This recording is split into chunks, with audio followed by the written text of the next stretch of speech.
Movement seems so simple. Forwards, back, left, right, up, down. There's no way we could have had it wrong this whole time, right? But sometimes it's not until someone thinks a little outside of the box that we all realize maybe this can be better. And this is how a little startup company with their first product ever made me realize that we've been doing movement in VR wrong this entire time. And I do believe that this device will be the first step in changing how we move in VR fundamentally. But let me just explain. This is the long-awaited Decamove. Long story short, it's an accessory that you can buy and works with just about any PC VR headset you can think of, and it works as a sort of hip tracker. Not like full-body tracking exactly. Don't expect to be able to wiggle your legs with it, but instead it gives a pretty accurate rotation of your body. This allows you to do one fundamental thing that simply was not possible before. You can use the orientation of your hips for in-game locomotion. Now, that sounds really small, but believe me here, it's actually kind of a big deal, and I truly believe that something like this is how all VR should be done in the future. In fact, it's so good that sometimes it's made me seriously wonder why VR isn't done like this now, or why it wasn't done like this in the past. Did Valve and HTC and Oculus just oversee how natural having hip-based locomotion is?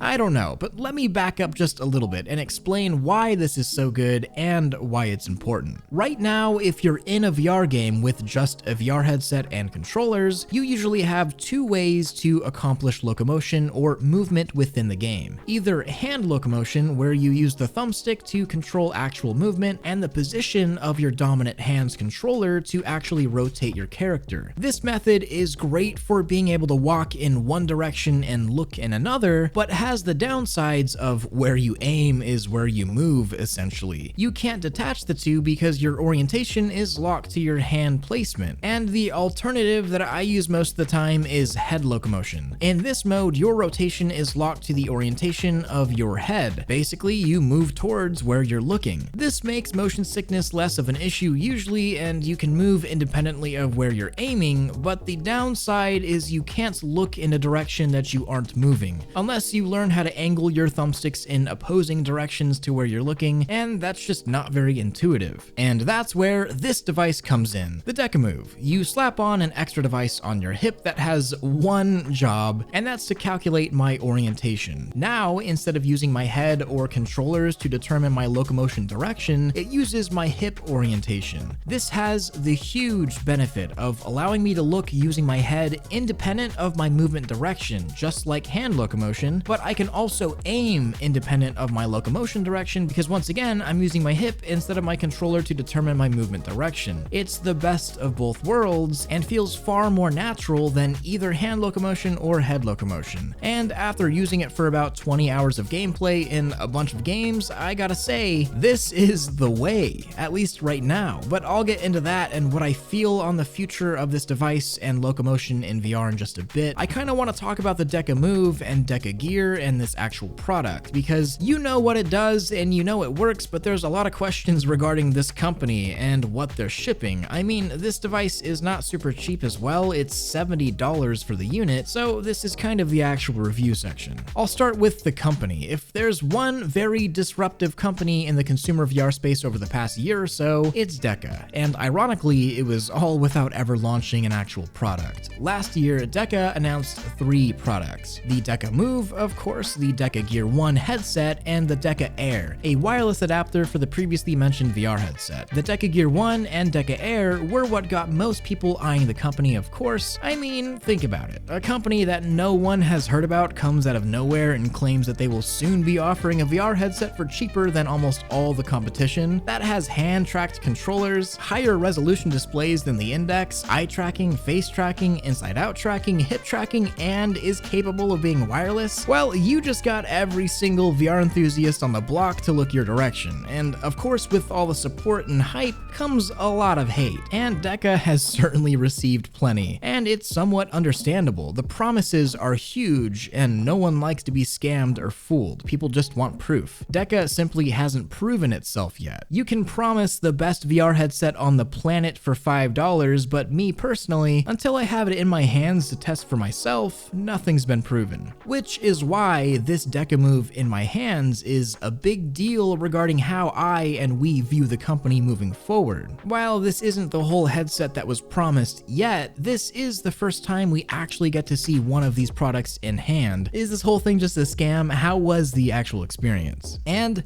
I was shocked, in a good way, but let me start from the top. These are what Deca called the Bloggers Edition Decamove. It was sent to me as a review unit, just to be clear, and I'm not sure how or if this is any different from the unit that you would buy, but here's what I got. A really nice carrying case, actually, a USB dongle with an antenna, a USB-C cable, and of course the Decamove itself. The antenna and cable are pretty standard, but the actual unit is really interesting. Most of it is 3D printed. I'm not sure if this is how all Deca products are going to be made or not, but honestly, I don't really mind. This is some of the highest quality 3D printing that I've seen. I mean, these are truly commercial quality prints. I personally 3D print kind of a lot, and I print a lot of VR related accessories, and there's no way I could get this level of quality with my own printer, at least not without spending a lot of extra time on every print. So they're decent quality. However, at the end of the day, it is a printed piece and it's not perfect. There are some blemishes and obviously a little banding, but it does feel robust and solid, and I don't mind it being how it is now. Good quality materials are being used, and as long as you don't stress it too hard, I think you'll be fine in terms of long-term usage. Now, if the headsets are this way, I'm not so sure, but we'll get into that when that time comes. What really shocked me though was the user experience. I'm used to having some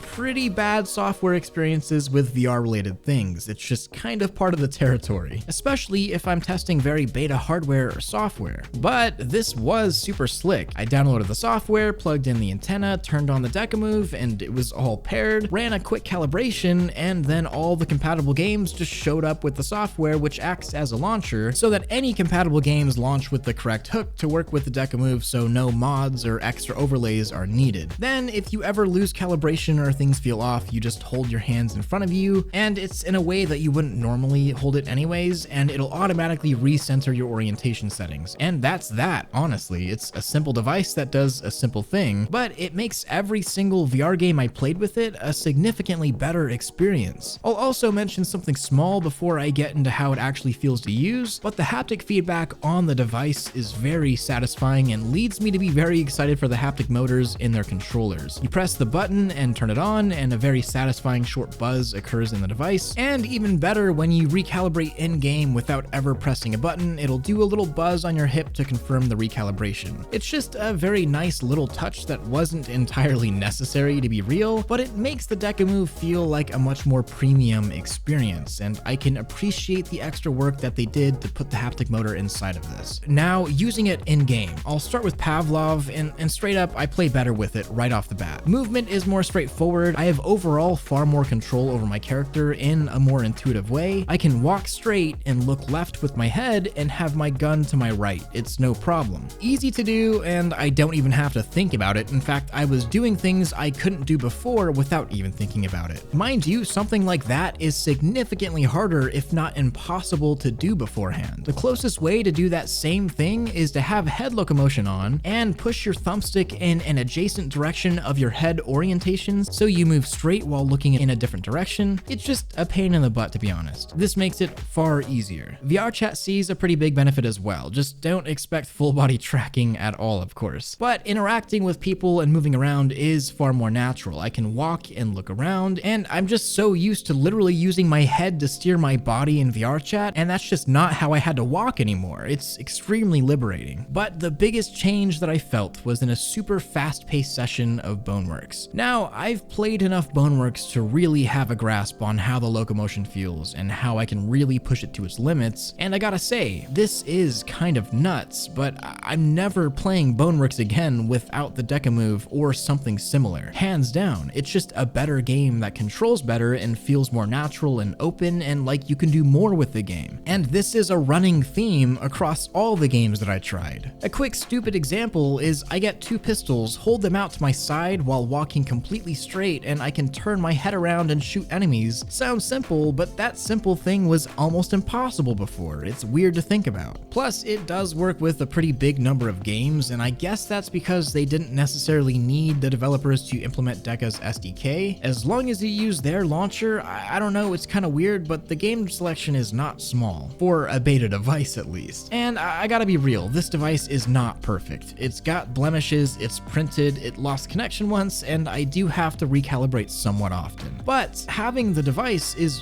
100% worth the extra hassle.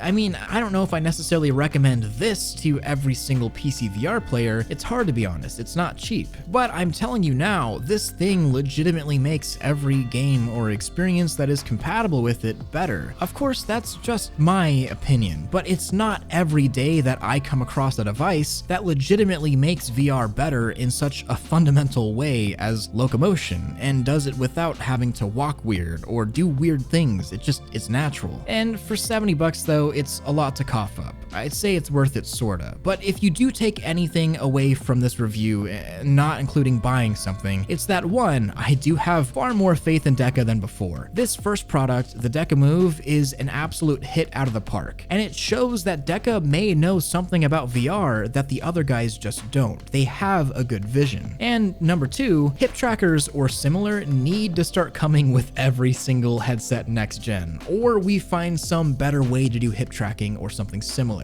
I honestly don't want to have to go back to controller or head tracking. This is just so much better, and now that I've used it, I don't really want to go back. And without this device, I kinda never really would have thought about it. I think this not only makes it better for experienced VR users because you can do more with the game, but also way easier for new VR users because it comes far closer to how you'd move in real life. It's just intuitive. So it's up to you if you want to hop on the Decamove train. I enjoy it, and I really legitimately want this to be something that the entire industry adopts. I want Oculus to have their own hip tracker for the Quest 2 in the box. They can do it. I want Valve to make and include one for the Index, and I think Deca can show everyone why. It's optional. You don't have to use it, but it makes the experience better. And I think at least for this pretty limited form of VR that we have right now, this is the next immediate step for a more immersive experience. Now it's just up to the big players to adapt based on demand, which we generate by the way, and it's up to Deca to actually follow through on their future projects. Either way, this device is exciting and so is the future. I can easily recommend it, and I hope that even if you don't hop on this train of hip tracking now, that in the future it will just become the standard and you won't really have a choice. I will be streaming with the Decamove today on Twitch, so come on by and say what's up if you want to see what it looks like, and also join up in my Discord server for the best VR community on the planet with giveaways, meetups, and all sorts of other fun things. Don't forget to like this video if you loved it, subscribe if you want more of this, and hit that freaking bell if you just can't live without it. Much love, Thrill out.